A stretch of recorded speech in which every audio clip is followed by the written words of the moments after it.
भगवते वासुदेवाय ओम नमो भगवते वासुदेवाय ओम नमो भगवते वासुदेवाय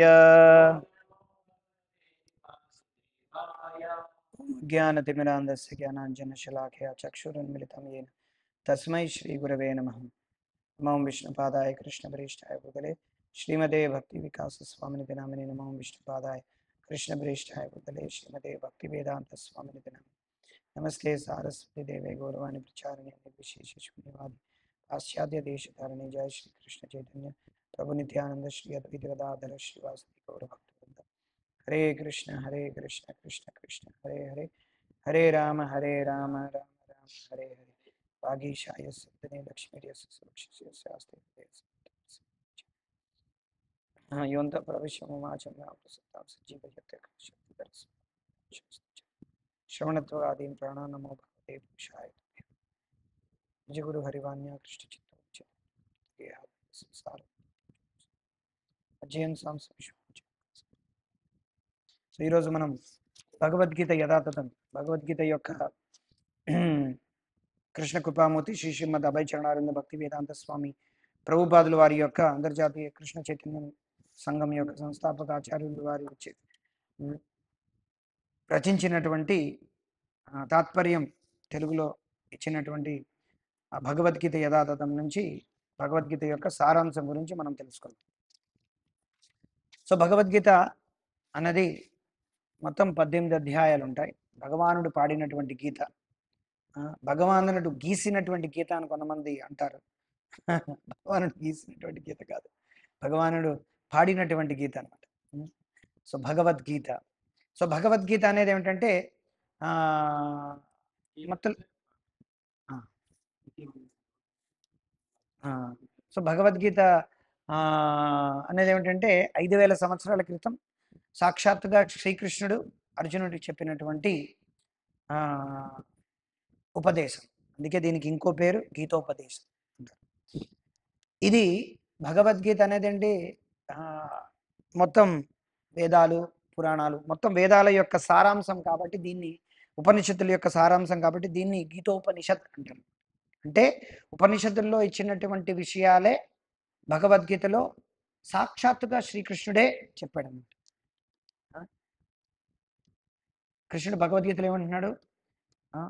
వేదాంతకృత్ వేద విదేవ చాహం వేదైశ్చ సర్వేర్ అహమేవ వేద్యం వేదాంతకృత్ వేద విదేవ చాహం. అంటే వేదాంతకృత్ సర్వస్య చాహం హృది సన్నివిష్టో మత స్మృతి జ్ఞానపోపవనచ వేదైశ్చ సర్వేర్ అహమేవ వేద్యం. అంటే వేదాల ద్వారా నన్ను తెలుసుకోవాలి. తర్వాత వేదాంతం రచించిన వాడిని నేనే అంటున్నాను. ఈ 2 వాక్యాల ద్వారా మనం పరిపూర్ణమైనటువంటి విషయాలు ఎన్నో తెలుసుకోవచ్చు. అంటే వేదాల ద్వారా తెలుసుకోవాల్సినటువంటి వ్యక్తి సాక్షాత్తుగా శ్రీకృష్ణుడే అన్నమాట, ఇంకెవరూ కాదనమాట. సో వేదాలు ఎవరైనా చదువుతున్నారంటే శ్రీకృష్ణుని అర్థం చేసుకోలేకపోతున్నారంటే దాని అర్థం వాళ్ళు వేదాలు ఉట్టినే వసపెట్టలాగా లేకపోతే చిలకలాగా చదువుతున్నారే తప్ప వాళ్ళకి ఇంకా వేదాలు అర్థం అవ్వలేదన్నమాట. తర్వాత వేదాంతం అంటే భగవంతుని, వేదం అంతం రెండు పదాలు. అంటే వేదం యొక్క అంతం అనేది ఏమిటంటే భగవంతుడిని తెలుసుకోవడం. భగవంతుడిని తెలుసుకోవడం అంటే భగవంతుడిని సాక్షాత్కరించుకోవడం, అంటే భగవంతుడిని సేవ చేయడం. సో అందుకనే భగవద్గీత అనేది ఏమిటంటే మొత్తం వేదాలు పురాణాల యొక్క సారాంశంగా సాక్షాత్తుగా కృష్ణుడే ఇచ్చాడు. వేదాంతకృత్ వేద విదేవ చాహం అంటే ఏవైతే వేదాలు ఉన్నాయో వాటిని కృష్ణుడే సాక్షాత్తుగా ఇచ్చాడు. ఎలా ఇచ్చాడు? కృష్ణుడే కృష్ణ ద్వైపాయన వ్యాసుడుగా వచ్చి లిఖిత రూపంలో మనకిచ్చాడు. రాసి ఇవ్వలేదు. రాయడానికి లిఖిత రూపంలో ఇవ్వడానికి చాలా తేడా ఉందన్నమాట. ఏమిటి రాయడం అంటే? అంటే ఎవరో కాలక్షేపం కొద్దీ కూర్చొని పుక్కిటి పురాణాలు అంటారు కదా, కాలక్షేపం కొద్దీ అంటే దాన్ని ఏమంటారు? కాకమ్మ కథలు అంటారు. కాకమ్మ కథలు అంటారు. కూర్చొని ఏదో రాయిస్తాడు అనమాట. కానీ అది కాదనమాట. లిఖిత రూపం అంటే వేదం అనగా శృతి అంటారు. శృతి అనగా ఇప్పుడు రాసి ఉండవన్నమాట.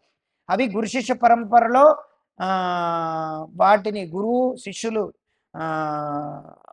వాళ్ళు ఏంటంటే శ్రవణం ద్వారా దాన్ని గ్రహిస్తారన్నమాట. గ్రహించిన తర్వాత వాళ్ళు తదుపరి ఉన్నటువంటి శిష్యులకి గురు శిష్య పరంపరలో దాన్ని అలా స్వీకరిస్తూ ఉంటారు. అందుకే ఇక్కడ ఏవం కృష్ణుడు భగవద్గీత ఏమంటే ఏవం పరంపరా ప్రాప్తం ఇమం రాజర్షి యోగి. సో అలాగేమిటంటే గురు శిష్య పరంపరగా ఈ వైదికమైనటువంటి జ్ఞానం, ఈ యోగ శాస్త్రం, ఈ భగవద్ జ్ఞానం అనేది ఏమిటంటే ఆ పరంపరలో ఏమిటంటే అలాగా ఏమాత్రం అది దానిలో విచ్ఛేదం లేకుండా అది అలా కొనసాగుతూ ఉంటుందన్నమాట. దీనికి ఉదాహరణ ఎలా ఇస్తారంటే, పైనుంచి మనం నీళ్లు పోసామనుకోండి, అలా ఒక చేటుకు వచ్చేకల్లా అలా నీళ్ళు అలాగా ఏమైపోతాయి, స్ప్లాష్ అయిపోతాయి అనమాట. కానీ తేనె కానీ పోసాను అనుకోండి, తేనె అలా పడుతుంది అనమాట. అసలు ఏమాత్రం దానిలో విచ్ఛేదం అనేది ఉండదన్నమాట. సో అలాగా ఈ జ్ఞానం అనేది ఏంటంటే అలా గురు శిష్య పరంపరలో కృష్ణుడు బ్రహ్మకి చెప్పాడు, బ్రహ్మ నారదుడికి చెప్పాడు, నారదుడు వ్యాసుడికి చెప్పాడు, వ్యాసుడి ద్వారా ఆచార్యులకు మధ్వాచార్యులకు వచ్చింది, మధ్వాచార్యుల ద్వారా అలాగ పరంపర ద్వారా శ్రీ చైతన్య మహాప్రభు వచ్చింది. శ్రీ చైతన్య మహాప్రభు యొక్క పరంపరలో భక్తి వినోద్ ఠాకూర్ల వారు, భక్తి సిద్ధాంత ఠాకూర్ల వారు, భక్తి సిద్ధాంత ఠాకూర్ల వారి యొక్క శిష్యులు ఏసీ భక్తి వేదాంత స్వామి ప్రభుపాదుల వారు, తర్వాత ఇప్పుడు ఉండేటువంటి ఆచార్యులు, అలా అలా అలా అలా అలా ఈ పరంపర ప్రకారంగా 5000 సంవత్సరాల నుంచి, కోట్ల సంవత్సరాల నుంచి ఈ జ్ఞానం అనేది వస్తూనే ఉందన్నమాట. అందుకనే ఈ జ్ఞానంకి ఏంటంటే ఇది పరిపూర్ణమైనటువంటి జ్ఞానం, దీనిలో ఏది విచ్ఛేదం అనేది లేదనమాట. సో అటువంటి భగవద్గీత అనేది వేదాల యొక్క సారమంగా మనకి ఇవ్వడం వలన అది ఎవరికి ఇచ్చారు? అర్జునుడికి ఇచ్చాడు. సో అర్జునుడికే ఎందుకు ఇచ్చాడు? ఎందుకంటే అది కృష్ణుడు భగవద్గీతలో చెప్తున్నాడు, భక్తోసీమే సఖా చేతి రహస్యం ఏతదుత్తమం. ఏమిటి చెప్పాడు? నువ్వు నా భక్తుడివి, భక్తోసీమే సఖా, నువ్వు నా సఖుడివి. తర్వాత ఆయన బంధువు కూడా వీటన్నిటికి తోడు. సో ఇలాగా ఆయన బంధువు, సఖుడు, తర్వాత ప్రియ భక్తుడు కాబట్టి ఆయనకి జ్ఞానం ఇచ్చాడు. అఫ్కోర్స్ పంచపాండవులు 4 ఉన్నారు, అయినప్పటికీ అది అర్జునుడికే ఇచ్చాడు. సో ఇది ఎందుకంటే అర్జునుడు కృష్ణుడికి చాలా సన్నిహితమైనటువంటి భక్తుడు అనమాట. మిగతా వాళ్ళు అందరూ ఉన్నారు, భీముడు ఉన్నాడు, నకులు సహదేవుడు ఉన్నాడు, తర్వాత ధర్మరాజు ఉన్నాడు, వీళ్ళన్నీ ఉన్నప్పటికీ కూడా అర్జునుడు చాలా ప్రియమైనటువంటి వ్యక్తి అని కృష్ణుడు చెప్పాడు అనమాట. అంటే వృష్ణీనాం ఏమిటిది భరతశాస్మి అన్నాడు అనమాట. అంటే వృష్ణి వంశంలో నేను అర్జునుడిని అని చెప్తాడు అనమాట కృష్ణుడు. సో ఈ విధంగా ఏంటంటే కృష్ణుడి యొక్క భక్తుడు అవ్వడం వలన ఈ భగవద్జ్ఞానం అనేది అర్జునుడి ద్వారా మానవ సమాజానికి ఇచ్చాడు అనమాట కృష్ణుడు. అర్జునుడికి ఏం అక్కర్లేదన్నమాట. యాక్చువల్గా అర్జునుడిని కావాలనే కృష్ణుడు ఏంటంటే ఒక పరికరంగా చేసుకొని ఈ జ్ఞానం అనేది ఇచ్చాడు అనమాట. యాక్చువల్గా కృష్ణుడు తలుచుకుంటే అందరి యొక్క కౌరవుల యొక్క వంశం మొత్తం ఒకేసారి నాశనం చేసేయడం పెద్ద విషయం ఏం కాదన్నమాట. ఒక్క సుదర్శన చక్రంతో ఎంతో మంది రాక్షసుల్ని ఒక చేత్తోనే చంపేసిన వాళ్ళు కృష్ణుడికి ఎంతో మంది పెద్ద విషయం ఏం కాదనమాట. కృష్ణుడు ఆల్రెడీ చెప్పాడు, కాలోస్మి, నేను కాలం ద్వారా వచ్చి మొత్తం ఇక్కడ ఉన్నటువంటి ప్రజలు ఎవరు కూడా కురుక్షేత్ర యుద్ధం నుంచి బయటికి వెళ్ళరు. అర్జున నువ్వు తెలుసుకో, నీ యుద్ధం చేసినా చేయకపోయినా ఎవ్వరూ కూడా ఇక్కడి నుంచి బయటికి ఎవ్వరూ కూడా వెళ్ళే ప్రసక్తే లేదనమాట, వాళ్ళందరూ చనిపోతారు. కానీ నువ్వు ఎప్పుడైతే యుద్ధం చేస్తావో ఆ యుద్ధం యొక్క చేసినటువంటి కీర్తిని నువ్వు తీసుకో అని చెప్తాడు. సో ఈ విధంగా అర్జునుడు ఏంటంటే అర్జునుడిని కృష్ణుడు ఏంటంటే ప్రేరేపిస్తాడు. భగవద్గీత జ్ఞానం ఇవ్వడం, ఆయన యుద్ధం చేయడానికి ప్రేరేపించడం, ఈ రెండు సైడ్ బై సైడ్ జరుగుతూ ఉంటాయి అన్నమాట భగవద్గీతలో. సో అందుకే ఆయన అర్జునుడు ఏమిటంటే మొదటి అధ్యాయం అంతా కూడా అర్జున విషాద యోగం అనమాట. అంటే ఏమిటంటే కృష్ణుడు ఏమిటంటే అర్జునుడు ఏమిటంటే యుద్ధం చేయడానికని కురుక్షేత్ర రణరంగంకి వచ్చిన తర్వాత ఆయన యుద్ధం చేయడానికి ఏమాత్రం సంశయించడం అన్నమాట. యుద్ధం చేయకుండా పోయి ఆయన ఏంటంటే చాలా దయనీయ స్థితిలో ఆయన యొక్క మనస్సు, బుద్ధి ఆయన అయిపోతుంది అనమాట. చాలా హృదయ దౌర్బల్యంతో బాధపడుతూ ఉంటాడు. ఏంటి దేహాత్మ బుద్ధిలో బాధపడుతూ ఉంటాడు అనమాట. అంటే నేను ఆయన యొక్క పినతండ్రులను చూసి, ఆయన యొక్క తాతల్ని, మామల్ని, ఆయన యొక్క సోదరుల్ని, వాళ్ళందరినీ చూసి కురుక్షేత్ర రణరంగంలో వాళ్ళందరినీ, సైనికులందరినీ పరిశీలించి ఆయన విషాదానికి గురి అయిపోతాడు అన్నమాట. అంటే ఎలాగో ఒకలాగి ఈ భగవద్గీత యొక్క జ్ఞానాన్ని ఈ జీవులకు అందజేయడానికి అని చెప్పి తన యొక్క భక్తుణ్ణి విషాదంలోకి గురి చేసి ఈ జ్ఞానాన్ని కృష్ణుడు ఇస్తాడు. ఇది యాక్చువల్గా ముఖ్యమైనటువంటి విషయం. ఇవన్నీ కూడా ధృతరాష్ట్రుడికి సంజయుడు చెప్తూ ఉంటాడనమాట. ఎక్కడో హస్తినాపురంలో కూర్చొని అతను దివ్య దృష్టితో వ్యాసుడి యొక్క కృపతో సంజయుడు దివ్య దృష్టిని చూస్తూ అక్కడ ఉన్నటువంటి జరుగుతున్న విషయాల్ని మనసులో లైవ్, ఇక్కడ ఐపీఎల్ జరుగుతోంది ఎలాగైతే మనం టీవీలో చూస్తున్నామో అలాగా అక్కడ జరుగుతున్నటువంటి కురుక్షేత్ర రణరంగంలో యుద్ధంలో జరిగిన విషయాలు ఆయన ఇలా కళ్ళు మూసుకొని మొత్తం అంతా ఆయన మనసులో చూస్తూ వరుసగా చెప్తున్నాడు. అంటే ఒక ఐపీఎల్ మ్యాచ్ చేయాలంటే ఇంత టెక్నాలజీ సృష్టిస్తే కానీ 70 సంవత్సరాల తర్వాత వీడికి బుద్ధి వచ్చిందనమాట లైవ్ చెయ్యాలని. 70, 80, 100 సంవత్సరాల తర్వాత వీడికి తెలిసిందనమాట. బుర్ర గొక్కున్న తర్వాత అర్థమైందనమాట, ఓ లైవ్ అనేది ఒకటి ఉందని. కానీ కోట్ల సంవత్సరాల పట్ల ఎంతోమంది ఋషులు మునులు వాళ్ళందరూ కూడా భగవంతుడి యొక్క జ్ఞానాన్ని లైవ్గా వాళ్ళ యొక్క హృదయంలో, ఎందుకంటే వాళ్ళ యొక్క బ్రహ్మచర్యం ప్రకారంగా, వాళ్ళ యొక్క మనసు బుద్ధి అహంకారం ప్రకారంగా వాళ్ళ యొక్క వీర్యం పైకి వెళుతుంది అనమాట.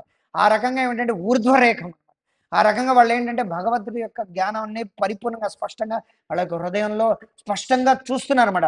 వాక్యాలన్నీ కూడా క్లియర్గా వేదాలు పురాణాలు ఉపనిషత్తులు అన్నీ కూడా వాళ్ళు అలాగే చూస్తున్నారు అనమాట. ఎలాగైతే మనం ఇంటర్నెట్లో వెళితే చాలు ఏదైనా డౌన్లోడ్ చేసుకోవచ్చు అనమాట. ఇంటర్నెట్లో కనెక్షన్ ఉంటే చాలు, 5G కనెక్షన్ ఉంటే మనం వెంటనే అదంతా డౌన్లోడ్ చేసుకోవచ్చు అనమాట. అలాగా ఋషులు మునులు వాళ్ళ యొక్క పవిత్రతను బట్టి వాళ్ళు వేదాలని పురాణాలని ఉపనిషత్తుని అలా డౌన్లోడ్ చేసుకొని అలా శిష్యులకు ఇచ్చేవారు, అలా డౌన్లోడ్ చేసుకొని అలా ఇచ్చేవారు. కానీ కాలపోకులో ఏమైందంటే వాళ్ళకి బుద్ధి భ్రష్టు పట్టి వీర్యం అనేది కిందకి వెళ్ళిపోయి రాతపూర్వకంగా ఇస్తే కానీ వాళ్ళకి రాదని, కలియుగం వస్తుందని తెలిసి వ్యాసుడు ఏంటంటే కలియుగ ప్రజలు మందులు సుమందులు మందభాగ్యులు ఎప్పుడు పడితే అప్పుడు ఎప్పుడు విచలితం ఉంటాడని చెప్పి వాళ్ళకి ఏంటంటే లిఖిత రూపంలో వాళ్ళకి రాతపూర్వకంగా ఇచ్చారు.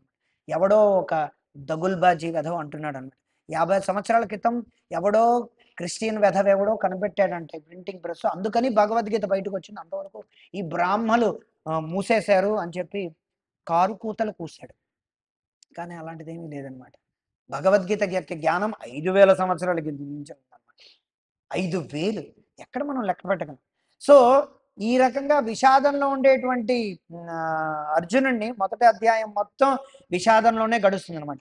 అంటే ఆయన విషాదంలో ఉంటూ ఆయన యుద్ధం చేయను అని చెప్తాడనమాట. ఎన్నెన్నో కారణాలు ఇస్తాడు, ఎన్నెన్నో కారణాలు. ఆ కారణాలన్నీ కృష్ణుడు వింటాడనమాట చాలా ఓపిగ్గా, ఏం మాట్లాడు.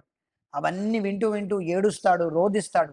ఇవన్నీ మొదటి అధ్యాయంలో కొనసాగిన తర్వాత మొదటి అధ్యాయంలో ఆయన ఏంటి యుద్ధం చేయనని గాంధీవం వదిలేస్తే ఆయన ఏంటంటే తల పట్టుకుని అలా కూర్చుండిపోతాడు.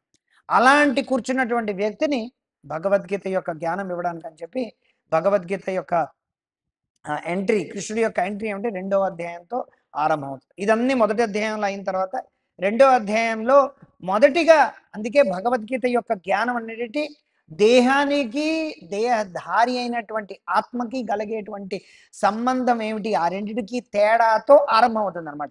నువ్వు మంచిగా ఉండాలి, నువ్వు చెడు చేయకు, ఆ అవతలవాడు ఉండేటువంటిది పరుల యొక్క స్త్రీ, దాన్ని నువ్వు చూడకు, నువ్వు దొంగతనం చెయ్యకు, నువ్వు అబద్ధాలు ఆడకు అని 10 కమాండ్మెంట్స్తో స్టార్ట్ అవ్వదన్నమాట.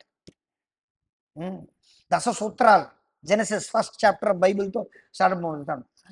అదంతా పిచ్చి కదా. ఇప్పుడు దొంగతనం చేయొద్దు, పరుల యొక్క స్త్రీతో నువ్వు నువ్వు రమించవద్దు, నీకు పరుల స్త్రీ తల్లితో సమానం, అవన్నీ ఏమి చెప్పక్కర్లేదు అనమాట. అవన్నీ అవన్నీ సంస్కారం చిన్నప్పటి నుంచి చెప్తారనమాట. అవి చెప్పడానికి కాదనమాట భగవద్గీత. ఆల్రెడీ అవన్నీ, ఎందుకంటే అర్జునుడు అంతటి వాడు ఎవడే అర్జునుడు అసలు, అంతటి ఉత్తర ఏమిటిది ఊర్వశి దగ్గరికి వెళ్ళి ఉన్న తల్లి అన్నాడు అనమాట. ఎవడు ఊర్వశి దగ్గరికి వచ్చింది అనమాట. అక్కడ ఏమిటి స్వర్గంలోకంలో ఊర్వశి ఊర్వశి అంటుందండి, ఇక్కడే తల్లులు తండ్రులు ఇవేమీ లేవు, ఏమిటి నువ్వు పిచ్చోడిలాగా మాట్లాడుతున్నావు అన్నది. అంటే ఏమైనా సరే నువ్వు నా తల్లివి అని చెప్పి అన్నింటిగా ఆవిడ ఒక ప్రమాణం కూడా ఇస్తాడనమాట. ఆయన వాళ్ళ యొక్క ఇక్కడ భరత వంశీయుల్లో ఎవరో ఇచ్చేయడం వల్ల ఏదో ప్రమాణం ఏదో ఇస్తాడు, ఏదో మనకు సమంగా గుర్తులేదు. సో చెప్పొచ్చేటువంటి విషయం ఏమిటంటే, అది చెప్పిన తర్వాత కూడా ఊర్వశికి ఏమిటంటే కోపం వచ్చి ఆయన శపిస్తాడు అనమాట. అంటే ఆయన శాపానికి కూడా గురవ్వడానికి కూడా ఆయన వెనకాడలేదు, కానీ ఆవిడ్ని తల్లిగా సంబోధించాడు. ఇది భారతీయ సంస్కృతి, ఇది అర్జునుడి యొక్క స్థితి. ఏమిటి ఇంకో పుస్తకాల్లో అబ్రాహామిక్ రిలీజన్ ఏమిటి, నువ్వు తల్లితో రమించకూడదు, నువ్వు కూతురుతో రమించకూడదు. అంటే వాళ్ళు రమిస్తున్నారనమాట. దాని బట్టి అర్థం అవుతుంది అంటే అంతటి నీచాతి నికృష్టమైనటువంటి బతుకులు అనమాట వాళ్ళవి. ఇక్కడేమిటి అర్జునుడు వెళ్ళి ప్రతి వాళ్ళని తల్లి మాతృగత పరదారేషు పరస్త్రీని తల్లితో భావిస్తారనమాట. కానీ మనం ఇప్పుడు చెప్తారనమాట బోళ్ళ మంది హేతువాదులు వీళ్ళందరూ ఇది జరిగింది అది జరిగింది మీరు ఇది అవన్నీ ఏంటంటే ఈ హేతువాదులందరూ కూడా పుట్టించినటువంటి పుకారులు అనమాట. ఏమిటి బ్రహ్మేమో సరస్వతిని కూతుర్ని పెళ్లి అవి ఏమీ లేదనమాట. యాక్చువల్గాను అలా ఏమీ జరగలేదనమాట. కానీ అవన్నీ జరిగేటట్టుగా మనల్ని నమ్మించారనమాట. ఎలాగైతే మేకని ఒక ఒక బ్రాహ్మడు తీసుకెళ్తాడు అనమాట. ఒక మేకని తీసుకెళ్తుంటే ఇద్దరు నలుగురు ఏమిటంటే దొంగలు ఇదే సొందని చెప్పి ఆయన దగ్గరికి వచ్చి ఆ మేకను ఎలాగైనా సరే దొంగతనం చేయాలనుకుంటారన్నమాట. మొదటి వాడు వచ్చి అంటాడంట, ఏమిటండి మీరు అంటే ఆయనకి కొంచెం మెల్లిగా చెప్తాడనమాట. ఏమిటి మీరు ఈ బ్రాహ్మడు ఏమిటి మీరు కుక్కను తీసుకెళ్ళడం ఏమైనా బాగుందా అంటాడు. కుక్కను తీసుకెళ్ళడం ఏంటిరా ఇది మేకరా అంటాడనమాట. మేక పిల్లరా అంటాడు అని చెప్పి ముందుకెళ్తాడు. ఇంకోవాడు కొంచెం డోస్ ఎక్కువ పెంచుతాడు అనమాట. ఏంటండి మీరు మీకు బుర్ర బుద్ధి ఉందా, బ్రాహ్మణాన్ని కూడా చూడనమాట. బుర్ర బుద్ధి ఉందా, మీరు కుక్కను తీసుకెళ్ళడం ఏమైనా బాగుందా అంటాడు. లేదండి ఇది మేక అంటాడు. మూడోవాడు ఇంకొంచెం డోస్ పెంచుతాడనమాట. ఛీ ఛీ ఛీ ఛీ ఛీ మీకు అసలు ఏమీ బుర్రే లేదు, మీకు అసలు మేకకి కుక్కకి తేడావే తెలియదు, ఇంటి శాస్త్రాలు చదివారు ఇన్ని చదివారు, మేకకి కుక్కకి తేడా తెలీదా మీకు, ఛీ అపశకున పక్షి అంటాడు అనమాట. అన్ని వాడు నాలుగోడి దగ్గరికి వెళ్ళేసరికి కల్లా ఇంకా డోస్ పెంచుతాడనమాట. వాడైతే ఇది దెయ్యం అంటాడు, ఇదంటాడు అదంటాడు అనమాట. చివరికి వాడికి కొంచెం దూరం వెళ్ళిన తర్వాత వాడికి అనుమానం వస్తుంది, అయ్యో ఇది మేకే అయి ఉండొచ్చు అని చెప్పి వదిలేస్తాడు. సో కాళ్ళు హిందువుల యొక్క పరిస్థితి అలాంటిది అనమాట. ఇంట్లో వాడు చెప్తారు, ఎంతకాలం ఉంటా భక్తి చేస్తావు, పక్కవాడు చెప్తాడు, స్కూల్లో టీచర్ చెప్తాడు, బొట్టెందుకు పెట్టుకోవడం అండి, బొట్టవన్నీ పెట్టుకోకూడదు, ఆడపిల్లలకి స్లీవ్లెస్ వేయాలండి, ఇంకొంచెం మిడ్డీలు వేయాలండి, చాలా బాగుంటుంది. ఎందుకంటే రాముడు గుడికి వెళ్తున్నాడు, ఎందుకురా అంతిభక్తి చేస్తున్నావు, సినిమాకి వెళ్ళు, ఆగు సంక్రాంతి జరుపుకో, ఎందుకు పెళ్ళి ఆ ఇస్కాన్కి ఎందుకు అని మెల్లిమెల్లిగా చెప్తారు. కొంచెం మనం ఏంటంటే కొంచెం బయటికి వెళ్తాం, ఫ్రెండ్స్తో తిరుగుతాం, ఎవడో జరుగుతాడు అన్నమాట హేతువాదులు, వాళ్ళు కొంచెం డోస్ పెంచుతారు, పెంచి కొంచెం గట్టిగా చెప్తారు, మీరు పెంచుతున్నది ఇదేరా నీకు తెలియదురా మాత్రం, ఏమిట్రా బ్రాహ్మణులందరూ ఇలా ఉంటే వాళ్ళు ఎస్సీ ఎస్టీలు చేస్తారు ఇదే వాళ్ళందరూ. ఇంకొంచెం మంది ఇస్లామీలు దొరుకుతారు, వాళ్ళు కొంచెం డోస్ ఎక్కువ పెంచుతారు అన్నమాట. వీళ్ళంతా మీరు పూజ చేస్తున్నంత దెయ్యాలు దెయ్యంలో ఉన్నదంతా మనం ఏంటంటే అయ్యో మనకు కొంచెం డౌటే వచ్చేస్తుంది, నిజమా అయ్యి ఉండొచ్చు. మళ్ళీ ఇంకోటి కలుస్తాడు, 2000 సంవత్సరాల క్రితం ఒకడు వచ్చాడు తెలుసా అని చెప్పి చివరిగా వచ్చినటువంటి వ్యక్తి అనమాట. 2000 సంవత్సరాలు ఒకడు వచ్చాడు, మిమ్మల్ని అందరినీ ఇవన్నీ ఆ విగ్రహారాధనలు చేస్తున్న వాళ్ళందరూ నరకానికి వెళ్తారు అని చెప్పి మనం ఆ చివరిగా వచ్చినటువంటి వ్యక్తి ఎలాగైతే వాడు కుక్క అని చెప్పి ఎలాగైతే వదిలేసాడో అలాగ మనం నిజమే అనుకొని ఇవన్నీ వదిలేస్తాం. ఈ మధ్యలో వీళ్ళందరూ ఏం చేస్తారంటే ఈ మేక పిల్లలు పట్టుకొని చూసేవా రాముడు ఇలాంటి వాడు, చూసేవా కృష్ణుడు ఇలాంటి వాడు అని చెప్పి మన దగ్గర నుంచి మనమే చెప్తారనమాట. మనం ఏమనుకుంటాం ఇదంతా నిజమే, అబ్బా మా అజయ్ బాబు గారు ఎంత బాగా చెప్తున్నారు, జాన్ పాల్ గారు ఎంత బాగా చెప్తున్నారు, అప్పో మా మా కరుణాకర్ సుగుణ్ గారు ఎంత బాగా చెప్తున్నారు. ఇంతవరకు ఇప్పుడు వ్యాసుడు పుట్టాడనమాట కలియుగంలో, ఇప్పుడు పుట్టాడనమాట వాల్మీకి, ఇప్పుడు పుట్టారనమాట. రాముడు మనిషి అండి, రాబెక్కడ చెప్పాడండి, దేవుడండి రాబెక్కడ చెప్పాడండి, ఇవన్నీ మనం ఇప్పుడు చదువుతున్నాం, మనం ముందు ఎప్పుడు చదవలేదన్నమాట. రాముడు మాంసం తిన్నాడండి, రాముడు మొత్తం ప్రపంచాన్ని నిన్ను నన్ను అందరినీ తిన్నాడు. కృష్ణుడు మొత్తం నోట్లో చూసాడు, మొత్తం యశోద మొత్తం అంతా చూసి తనకు తాను చూసింది అనమాట. అది కృష్ణుడు అంటే, కృష్ణుడు మొత్తం అంతా చూపించాడు, విశ్వరూపంలో మొత్తం విశ్వం అంతా చూపించాడు. ఏమిటి కృష్ణుడు మాంసం తిన్నాం, రాముడు మాంసం తిన్నాం, రాముడు మొత్తం ప్రపంచాన్నే తింటున్నాడు. ఎక్కడ నువ్వు మాట్లాడుతున్నావు, ఎక్కడున్నావు, విశ్వరూపం అంటే ఏమిటి, విశ్వరూపం అంటే ఏంటి తెలుసు నీకు, సహస్ర శీర్ష పురుష సహస్రాక్ష సహస్ర సభోమిన్ విశ్వతోముత, నీకు ఏం తెలుసు, నీకు ముడ్డంటి కడుక్కోవడం కూడా తెలీదు ఎరిగితే.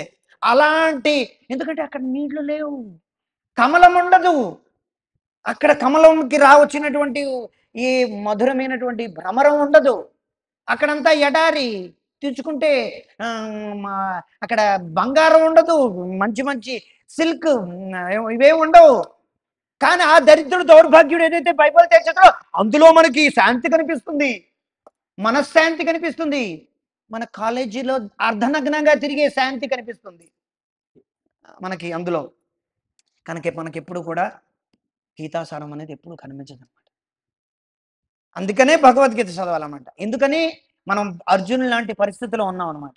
అర్జున్‌లాగా వీడు హిందువు, వీడు ఎస్సీ, వీడు ఎస్టీ, వీడు బ్రాహ్మడు, వీడు కమ్మ, వీడు కాపు, వీడు చౌదరి, వీడు రాజు, వీడు ఆంధ్ర వాడు, వీడు తమిళం వాడు, తమిళ భాష, ఆంధ్ర భాష, ఇది బీహారీ అని చెప్పి మనం దేహాత్మ బుద్ధిలో కొట్టుకు చస్తున్నాం అన్నమాట. సో, అందుకని ఈ భగవద్గీత చెప్పాడు. నాసుతో ఏంటిది నా జాయతే మృతేవా కదాచిత్ నాయం భూత్వా భవితా న భూయ అజో నిత్య శాశ్వతోయం పురాణో నాహన్యతే హన్నమానేష. సారీ. ఈ శ్లోకం చెప్పిన తర్వాత నత్వేవాహం జాతు నాశం నత్వం నేమే జనాధిప నచైవ న భవిష్యామ సర్వే వయమత. ఈ ఈ శ్లోకంతో అక్కడ ఆత్మ గురించి రెండవ అధ్యాయం చూస్తే ఆత్మ గురించి అక్కడ ఆత్మ అనే మాటే ఉండదన్నమాట. ఎక్కడో ఒక చోట రెండో చోట్ల ఉంటుందన్నమాట. ఎందుకంటే ఆల్రెడీ తెలుసు అనమాట అర్జునుడికి. ఆ స్థాయిలో మాట్లాడుతున్నాడు. దేహినోస్మిన్ యథాదే అలా చెప్తున్నాడు అనమాట మొత్తం. ఈ ఆత్మ యొక్క లక్షణాలు ఏ రకంగా మనకు తెలుస్తాయంటే ఏవైతే మనం చూస్తామో, ఏదైతే స్పర్శిస్తామో, ఏదైతే మనం అనుభవిస్తాం అనే విషయం అందరికీ జనాలకు తెలుసు, అంటే కృష్ణుడికి తెలుసును కాబట్టి ఆ ఉదాహరణనిచ్చి అక్కడి నుంచి మనల్ని ఆత్మ యొక్క స్థాయిలోకి తీసుకెళ్తాడు. ఏమిటి మనకు తెలుసును? ఈ శరీరం. మనం చూస్తోంది, మనం అనుభవిస్తోంది ఈ శరీరం. అందుకే కృష్ణుడు మొదట ఉపమానమే శరీరంతో ప్రారంభిస్తాడు అన్నమాట. దేహినోస్మిన్ యథా దేహే, ఈ దేహంలో ఉండేటువంటి వ్యక్తి వేరు, ఈ దేహం వేరు అని చెప్పి దానికి ఉదాహరణలు ఇస్తాడు. ఆత్మ నశించ అంటే ఏంటిది ఏంటి ఆ శ్లోకం? నీర్పు ఆర్పజాలదు అగ్ని నయనం చిన్నంతి శస్త్రాణి నయనం దాత్. అందరూ మనకేమిటంటే ఎవరో టింగు రంగా అంటూ ఎన్టీ రామారావు ఏఎన్ఆర్ పాటలు పాడిన తర్వాత చచ్చే బతుకొచ్చేటప్పటికి వాడు ఏదో పాట పాడేశాడు కదా అని చెప్పి మనకేంటంటే ఓహోహో ఎంత బాగా పాట పాడాడని చెప్పి వాడిని వింటామే. కానీ 5000 సంవత్సరాల కింద నుంచి ఎంతో మంది భగవద్గీతని క్షుణ్ణంగా 700 శ్లోకాలు క్షుణ్ణంగా వచ్చినటువంటి వాళ్ళందరినీ మనం పట్టించుకోలేదు. ఎవడో టింగు రంగా అంటూ చచ్చే టైంలో అట్లీస్ట్ వాడు చచ్చే టైంలో అట్లీస్ట్ వాడు చదివడం నేను వాడికి అట్లీస్ట్ మన శ్రేయస్సిస్తాను. కానీ ముందు చేసినటువంటి పాపాలన్నీ ఎక్కిపోతాయి. నేను పుట్టాను నీ లోకం పుట్టింది అని పాటలు ఎవడు పాడాడు నాన్న? ఈ నోటితోనే భగవద్గీత చదివాడు. ఆ క్రెడిట్ వాడికి ఇవ్వచ్చు. కానీ ముందు చేసిన పాటన డోంట్ కేర్ అని పాడిన పాటలన్నీ ఎక్కడికి పోతాయి? నడిచిన నాటకాలన్నీ ఎక్కడికి పోతాయి? గంట లేదన్నమాట. ఇప్పుడు ఆ గంట కనిపించడం లేదు, ఎక్కడ ఉన్నాడో వాడు. సో పాయింట్ ఏంటంటే సో చెప్పొచ్చే మాట ఏంటంటే అలాంటి వ్యక్తుల దగ్గర నుంచి మనం శ్రవణం చేయకూడదు అన్నమాట. సో అందుకే భగవద్గీత యొక్క జ్ఞానం అనేది ఏమిటంటే అర్జునుడికి మొదట దేహాత్మ బుద్ధి నుంచి బయటకు తీసుకొచ్చాడు. రెండవ అధ్యాయం గీతాసారం గురించి అందుకే మాట్లాడాడు. సో గీతాసారం అంటే భగవద్గీత యొక్క సారాంశం. మొదటిగా దేహానికి ఆత్మ కలిగే తేడా గురించి రెండవ అధ్యాయంలో చెప్పాడు. దీన్ని సాంఖ్యయోగం అంటారు. సాంఖ్య అంటే ఏమిటంటే 24 తత్వాల్లో ముఖ్యమైనటువంటిది ఈ ఆత్మ గురించి విశదీకరించి ఆ విషయం గురించి చెప్పడాన్ని సాంఖ్యయోగం అంటారు. ఇంకో సాంఖ్యయోగం ఉంది, అది 24 తత్వాల గురించి మాట్లాడింది. తర్వాత ఈ ఆత్మ ఎప్పుడైతే ఈ దేహంలో ఉందో దేహానికి కర్మలు అవసరం, కార్యం అవసరం. అందుకని ఎటువంటి కార్యములు చెయ్యాలి, ఎటువంటి కార్యములు చేయకూడదు అనే విషయం గురించి 3వ అధ్యాయంలో కర్మల గురించి చెప్తాడు. అదే కర్మయోగం. ఎటువంటి కార్యములు చేయడం ద్వారా మనం బద్ధస్థితిలో ఉంటాము, ఎటువంటి కార్యములు చేయడం ద్వారా మనం ముక్తి పొందుతాం. ఎందుకంటే కృష్ణుడు 2వ అధ్యాయంలో కొంచెం ఒక చిన్న విషయం గురించి చెప్పి తాని సర్వాణి కర్మాని మైసన్యస్య మత్పరః అని చెప్పి ఒక విషయం చెప్పేసి వదిలేస్తాడు అనమాట. అంటే నా గురించి నువ్వు ఎప్పుడైతే కర్మలు చేయాలి, మైసన్యస్య మత్పరః అంటాడు అని చెప్పి నా గురించి ఎప్పుడైతే సేవ చేస్తావు, నా గురించి ఎప్పుడైతే కర్మలను అనుసరిస్తావో ఈ ఆత్మ యొక్క స్థాయిలో నువ్వు ఉండగలవు, అంతవరకు నువ్వు దేహాత్మ బుద్ధిలో ఉంటావని 2వ అధ్యాయంలో కొంచెం చెప్పేసి వదిలేసిన తర్వాత కృష్ణుడు అర్జునుడి ప్రశ్నకి నేను ఏ కర్మలు చేయాలి అనే ప్రశ్నకి ఇక్కడ చెప్తాడనమాట. యజ్ఞాతార్ కర్మణోన్యత్ర లోకోయం కర్మ. ఎటువంటి కర్మలు చేస్తే మనం భగవత్ సంబంధమైనటువంటి కర్మలు చేస్తే మనం యజ్ఞానికి సంబంధించినటువంటి కర్మలు చేయాలి. అందుకే కృష్ణుడు చెప్తాడు మన 3వ అధ్యాయం, యజ్ఞం నేను ఇచ్చాను, యజ్ఞం ద్వారా నువ్వు ఆనందంగా ఉండగలవు. యజ్ఞం అనగా ఏమిటి? యజ్ఞం అనగా భగవంతు సంతృప్తి కోసం చేసేటువంటి కార్యాలు అన్నమాట. అది యజ్ఞం. ఈ రోజుల్లో అందరూ కూడా యజ్ఞం చేస్తున్నారు కానీ ఏ రకంగా చేస్తున్నారు? వాళ్ళ యొక్క స్వఫలితం కోసం. తినడం, బొజ్జ పెంచుకోవడం, మిగతాది మీకు తెలిసిందే.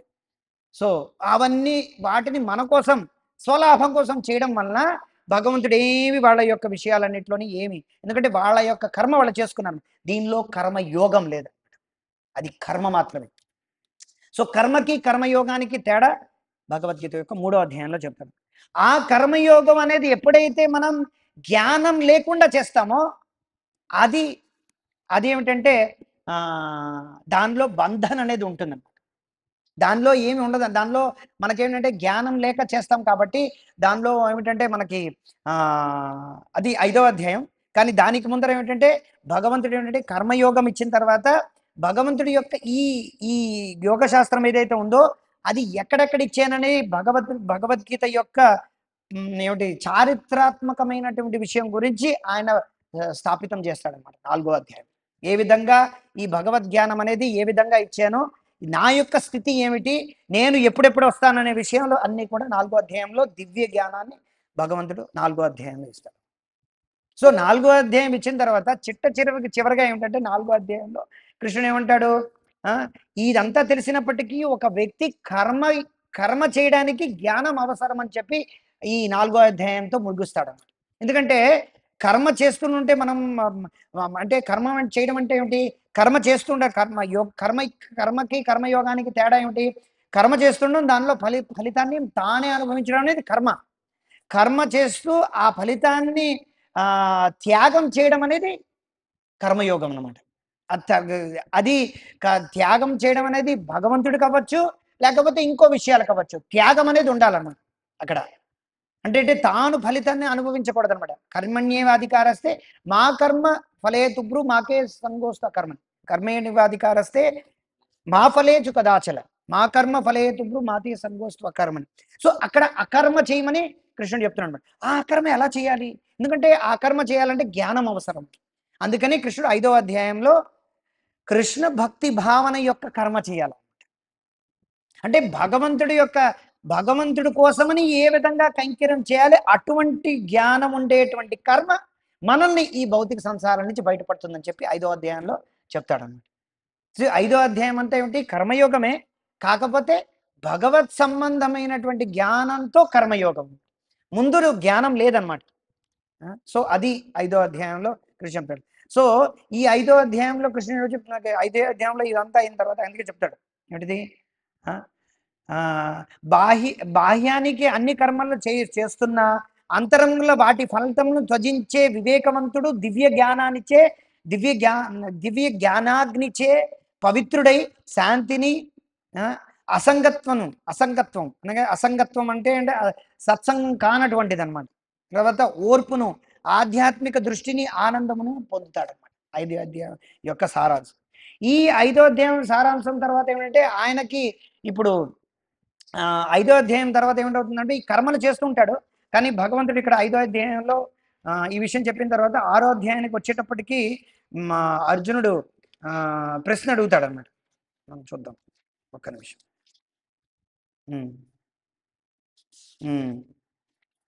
ఓకే. తాను కర్మఫలం పట్ల ఆసక్తి లేనివాడు, తన విధి ప్రకారము కర్మములు చేసినవాడు అయిన వ్యక్తి సన్యాసాశ్రమం ఉన్నట్టివాడు, అతడే నిజానికి యోగి అని చెప్పి అక్కడ భగవంతుడు ఏంటంటే ఒక విషయం ఆయనకి చెప్పేస్తాడు, అర్జునుడికి చెప్తాడన్నమాట. తద్వారా అర్జునుడికి ఏమిటి వస్తుందంటే డౌట్, ఇప్పుడు ఎలాగా మనం భగవంతుడిని ఏ రకంగా మనం ఇచ్చేయాలి, ఏ రకంగా మనం పొందాలి, ఏ రకంగా మనం ధ్యానం ఉంచాలనే విషయం చెప్తూ ఇక్కడ ఏం చెప్తాడు, సన్యాసి యోగి చ నిరగ్ని చ క్రియ అని చెప్పి ఏ విధంగా ఆయన ఈ ఏమిటంటే సన్యాసం ఏ రకంగా తీసుకోవాలి, అతడే నిజమైనటువంటి యోగి ఎవడు, సన్యాసి ఎవడు, ఈ రెండిటికి గల తేడా చెప్పడానికి అని చెప్పి మొత్తం ధ్యాన యోగం గురించి భగవంతుడు చెప్తాడు. అదే యోగి అంటే ఎవడు అంటే ఇక్కడ ఇంతవరకు యోగి గురించి రాలేదన్నమాట. ఎందుకంటే భగవంతుడు 5వ అధ్యాయంలో తస్మాత్ యోగి భవార్జున అని చెప్పి అర్జునుడు ఏంటంటే యోగి కావాలంటాడు అన్నమాట. ఎందుకంటే ఇంతవరకు కర్మయోగంలో జ్ఞానయోగంలో జ్ఞానం ఉంది, కర్మ ఉంది, కానీ యొక్క స్థానం యోగి యొక్క స్థానానికి ఆయన రాలేదన్నమాట. కానీ ధ్యాన యోగంలో ఆయన యోగి యొక్క స్థానానికి ఆయనకి అర్జునుడిని రప్పిస్తాడన్నమాట. వచ్చిన తర్వాత ఆయన మొత్తం ధ్యాన యోగం గురించి చెప్పి మొత్తం అష్టాంగ యోగం యొక్క స్థితి గురించి మొత్తం చెప్పిన తర్వాత అర్జునుడికి ఏంటంటే అష్టాంగ యోగం ద్వారా నువ్వు నన్ను పొందగలవని చెప్తాడనమాట. అంటే అష్టాంగ యోగం విధి చెప్తాడనమాట. అష్టాంగ యోగం అంటే 8 స్థాయిలో ఉండేటువంటి యోగం అనమాట. యమ నియమ ఆసన ధ్యాన ధారణ ప్రత్యాహార తర్వాత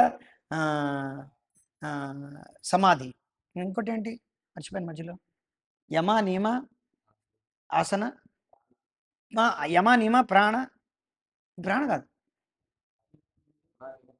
యమ నియమ ఆసన ధ్యాన్ ప్రాణాయామ ప్రత్యాహార ధ్యాన్ ధారణ తర్వాత సమాధి. ఇది 8 అంగాలు అనమాట. దీన్ని అష్టాంగము అంటారు. ఈ అష్టాంగ యోగం ఏ విధంగా చేయాలనేది కృష్ణుడు విశదీకరణ చెప్పిన తర్వాత అర్జునుడు ఏంటంటే దీనికి సంశయించడం అనమాట. ఏమంటాడంటే నా యొక్క మనసు చాలా చంచలమైనటువంటిది, నేను వాయువునైనా ఆపుతాను కానీ వాయువురేవ సుదష్కరం, నేను వాయువునైనా ఆపుతాడు కానీ నా మనసును ఆపలేను, ఈ ధ్యానం చేయడం అనేది నాకు ఇది ప్రాక్టికల్గా కనిపిస్తడం లేదని చెప్తాడు.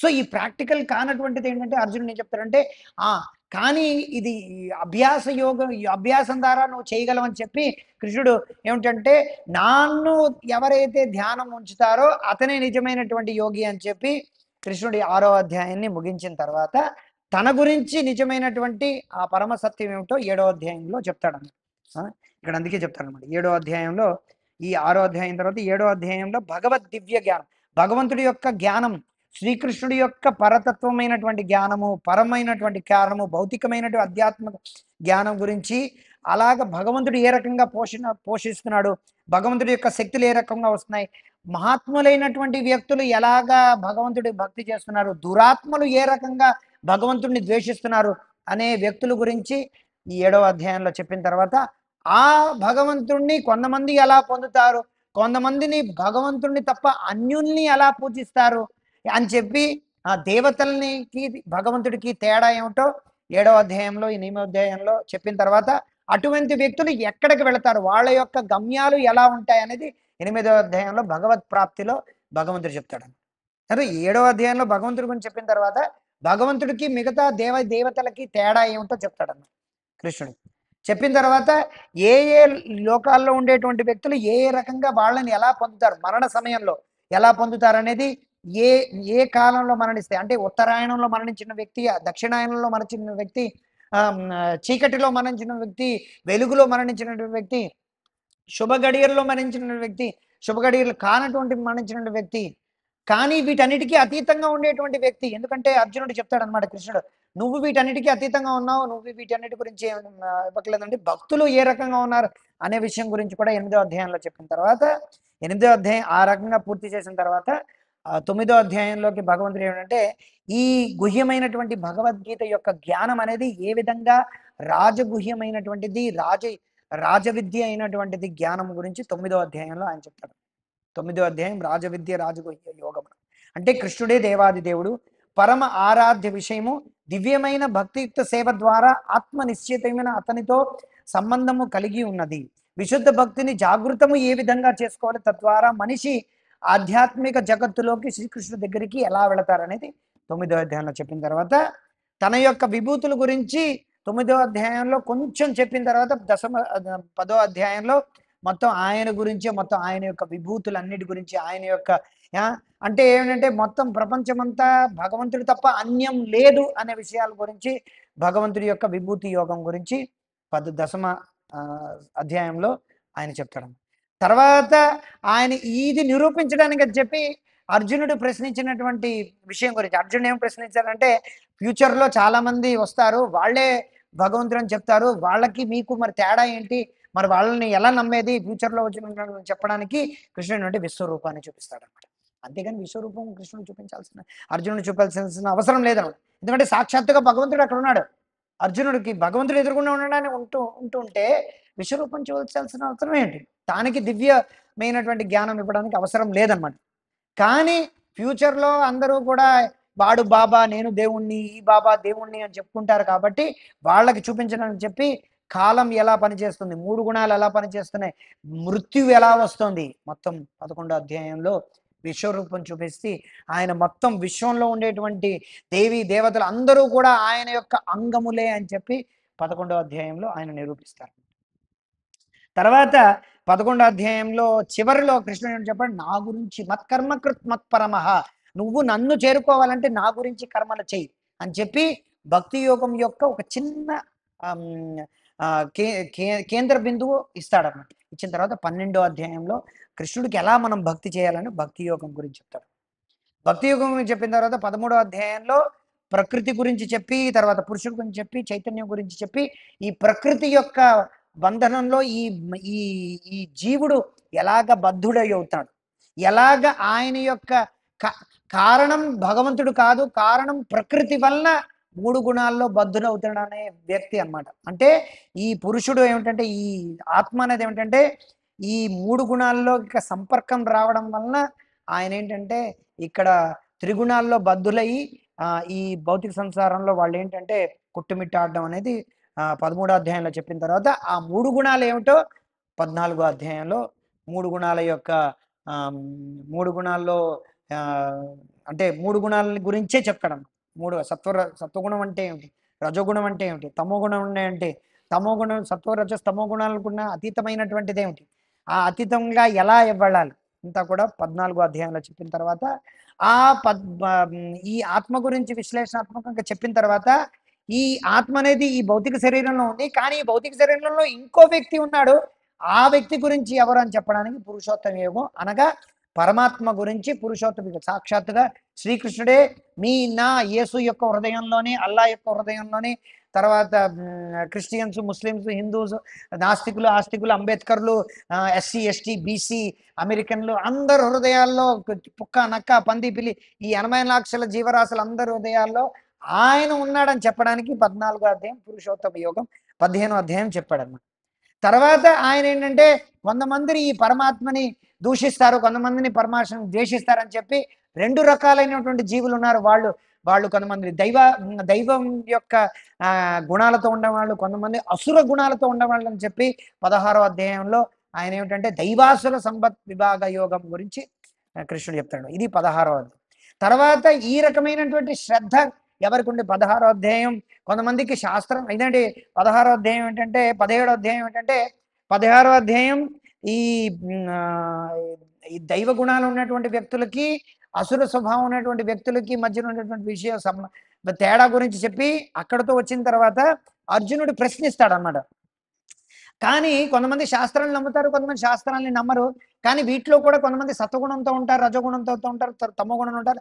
వీళ్ళ యొక్క శ్రద్ధ ఏ రకంగా ఉంటుంది అనేది చెప్పడానికి 17వ అధ్యాయంలో శ్రద్ధాత్రయ విభాగ యోగం గురించి చెప్తాడు అన్నమాట. అంటే ఏ రకంగా శ్రద్ధ అనేది సత్వగుణంలో ఉండేటువంటి శ్రద్ధ ఏమిటి, తమోగుణంలో ఉండేటువంటి శ్రద్ధ ఏమిటి, రజోగుణంలో ఉండేటువంటి శ్రద్ధ ఏమిటి, ఆ రకమైనటువంటి శ్రద్ధతో వాళ్ళు ఎటువంటి ఉపాసన చేస్తారు, ఎటువంటి వాళ్ళని పూజిస్తారు. కొంతమంది భూత ప్రేత పిశాచులను పూజిస్తారు, కొంతమంది శవాలని పూజిస్తారు, కొంతమంది దేవుడు అనుకొని కొంతమంది పూజిస్తారు. ఎస్, ఇవన్నీ కూడా 17వ అధ్యాయంలో చాలా విశదీకరించి చెప్పారు. ఇప్పుడే మనకి అందుకే 17వ అధ్యాయంలో చాలా క్లియర్గా స్పష్టంగా అర్థమైపోతుంది అనమాట. ఎందుకు ఎల్లమ్మ, పోచమ్మ, ఏసయ్య, పోసయ్య, ఎల్ల ఎందుకు పూజిస్తున్నారు అనేది 17వ అధ్యాయంలో మనకు అర్థం. అది శ్రద్ధ అనమాట. వాడు అంటాడు అనమాట, యేసు పట్ల విశ్వాసం ఉండాలి. ఆ విశ్వాసం ఎవరిస్తున్నారు 17వ అధ్యాయం చదివితే తెలుస్తుంది. సో తర్వాత ఇదేమిటంటే ఇవన్నీ యొక్క ముగింపు ఎలాగైతే 2వ అధ్యాయం అనేది ఏమిటంటే చెప్పబోతున్నటువంటి భగవద్గీతలో అంశాల గురించి ఎలాగైతే గీతా సారమో చెప్పేసినటువంటి మొత్తం భగవద్గీత యొక్క సారాంశం అంతా కూడా మళ్ళీ నెమర వేసుకొని 18వ అధ్యాయంలో మళ్ళీ మొత్తం అంతా కూడా సారాంశ రూపంలో 18వ అధ్యాయంలో చెప్తాడన్నమాట కృష్ణుడు. చెప్పి చివరిగా నన్ను శరణాగతి పొందితే నీకు మోక్షం అని చెప్తాడు. ఈ మోక్షం అనే పదం ఈ దౌర్భాగ్యం లేనటువంటి కొంతమంది చాలా బాగా యూజ్ చేస్తారన్నమాట. మోక్షం మోక్షం. కానీ కృష్ణుడు భగవద్గీతలో చెప్పడం 5000 సంవత్సరాల క్రితం వేదాలు శాస్త్రాల్లో ఉన్నదన్నమాట. అది దొంగలించి కొంతమంది ఇప్పుడు మోక్షం అని చెప్తున్నారే కానీ యాక్చువల్గా మోక్షం అనేది మోక్షం విష్ణు అంగ్రీలాభం. ఇది శాస్త్రం. ముక్తి హిత్వ అన్యథా రూపం స్వరూపేణ వ్యవస్థిత సర్వధర్మాన్ పరిత్యజ్య మామేకం శరణం వ్రజ ఆం త్వాం సర్వపాపీభు మోక్షయిష్యామి మాసుచ అన్నాడు. అంటే చిట్ట చివరిగా నేను చెప్పినంత నువ్వు ఏంటంటే అది నువ్వు మర్చిపో. సర్వధర్మాన్ని, అన్ని ధర్మాలు వదిలేసి నన్ను మాత్రమే శరణం వేడు. నిన్ను ఈ భౌతిక సంసారం యొక్క పాపం నుంచి నేను బయటకు పంపిస్తాను. నీకు నేను మోక్షాన్ని సంపాదిస్తాను.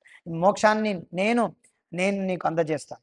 భయపడకు అని చెప్పి కృష్ణుడు 18వ అధ్యాయంలో చెప్పిన తర్వాత ఇవన్నీ కూడా సంజయుడు ధృతరాష్ట్రుడికి చెప్తూ, నాకెంతో నేను అదృష్టం చేసుకున్నానో, నేను ఈ సంవాదం ఏదైతే నేను విన్నానో నాకు రోమాంచకం అయిపోతుంది, నేను పదే పదే ఇవన్నీ వినాలనిపిస్తోందని చెప్పి సంజయుడు చివరగా ఎత్ర యోగేశ్వర కృష్ణ, ఎక్కడెక్కడైతే కృష్ణుడు ఉన్నాడో, ఎక్కడెక్కడైతే ధనుర్ధారి అయినటువంటి అర్జునుడు ఉన్నాడో, ఎత్ర యోగేశ్వర కృష్ణ ఎత్ర పార్థ ధనుర్ధర తత్ర శ్రీ విజయో భూతిరి ధ్రువాని మతిర్మమ. నేనేమనుకున్నానంటే, ఎక్కడైతే అర్జునుడు ఉన్నాడో, ఎక్కడెక్కడైతే కృష్ణుడు ఉన్నాడో అక్కడక్కడ విజయము, అక్కడక్కడ ఐశ్వర్యము, అక్కడక్కడ సంపద అన్నీ కూడా ఎప్పుడు వర్ధది. జయస్తు పాండుపుత్రాణం ఏషాం పక్షే జనార్దన. ఇస్కాన్ వాళ్ళని ఎవ్వడు ఏం చేయలేరు, వెంట్రుక మొక్క పీకలేరు. ఎందుకంటే ఏషాం పక్షే జనార్దన, 5గురు పాండవులు, ఏ 5గురే పాండవులు మొత్తం కౌరవులందరినీ పట పట పట పట ఒక్క భీముడు మొత్తం అందరినీ చంపేశారు. అలాగా ఈ ఇస్కాన్ ఉన్నదే మొత్తం ప్రపంచంలో ఉండేటువంటి కుధర్మం, ఛలధర్మం, ఉపధర్మం, విధర్మం, ఇలాగా 5 రకాలైనటువంటి అధర్మాలు భాగవతంలో చెప్పబడ్డాయి. 5 రకాలైనటువంటి అధర్మాలన్నింటినీ తీసేసి, ఎలాగైతే వ్యవసాయం చేసుకునేటువంటి వచ్చినటువంటి వ్యవసాయం కార్మికుడు వచ్చి మొత్తం కలుపు మొక్కలు ఎలాగైతే తీసి బయటకు విసిరేస్తాడో, అలాగే ఇస్కాన్ అన్నది ఏంటంటే యదా యదా హి ధర్మస్య గ్లానిర్భవతి భారత, మొత్తం అధర్మం అంతటిని తీసేసి బయటకు పడేయడానికి భగవద్గీత యథాతథం అనేది ఉందన్నమాట. సో భగవద్గీత యథాతథం की जय, श्रील प्रभुपाद की जय.